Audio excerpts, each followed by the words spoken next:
Okay, in this short little video, I'm going to talk about how to get started with our painterly still life. Stage 1, which is the Imprimatura. You've had several images to choose from. I've just chosen this one, not for any particular reason. They're all equally chaotic and busy. I'm just going to use this as an example of how to start with your Imprimatura. So I asked you to begin by laying in a ground of a color of your choice, as long as it wasn't yellow or brown. Yellow because we can't see it, and brown because we did that with our first assignment. So here we're going to go a little more colorful. I don't want you to get too neurotic about a super smooth, perfect surface. Just throw it on there. As long as it's not too dark or too light, all these lines, they're not an issue, they're not a problem.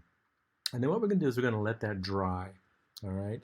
And then we're going to be doing our Imprimatura drawing on top of it. So when you start, what I want you to do is to notice a few things. If you come over to the original image, you'll see between the apple and the yellow ball, if I put a vertical line kind of where they touch and go straight up, I hit the side of the bear's head. Now that's a really important piece of information in terms of how I can start my drawing and my composition on the easel. Another piece might be this horizontal here, which touches the bear's hand, top of the apple and the bottom of the goblet, and then coming down here, noticing that very lowest object in the painting is this, and everything else is going to be above this line. Another thing about composition is you don't want things to touch the bottom of the canvas. It'll look like they're sitting on the bottom of the canvas. You always want to give yourself some space with a still life like this. And then, as I mentioned previously, a lot of the bottles in our images, because of the camera that was used, they're angled. So what I want you to do in the painting is to make them vertical. So I started the drawing, and you can see I've just started with blobs, just ovals, circles, but I have noticed and kept to the sight lines. And by starting this way without being too precise and detailed, I'm able to erase it and move things around and change it again, because I just start arbitrarily with one object. I estimate the scale, I estimate the placement, then I roughly and quickly build the other objects off of it and have a look at the composition. If I like it, I keep it. If I don't, I rub it away and I start over.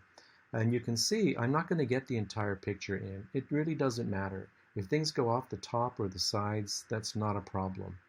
I don't want you to zoom in too much and do an entire painting of just this, but don't worry about measuring everything. We're not using a grid technique with this painting.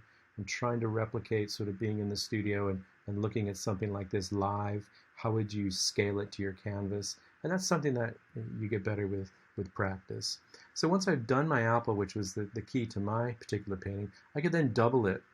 And notice if I double it, I'm kind of at the nose of the bear. And if I triple it, I'm at the top of the bear. So those are really useful pieces of information that help me sort of work out my initial composition. And then here I am, cropping the original picture now, because you see I've zoomed in just a little bit, and then taking it to one more level of development, just putting the eyes, nose, and mouth, defining a few edges so I know where I am. I don't want you to get too detailed at this stage. Part of this process of painting is that the act of painting is creating a lot of the contours, the edges, and the boundaries.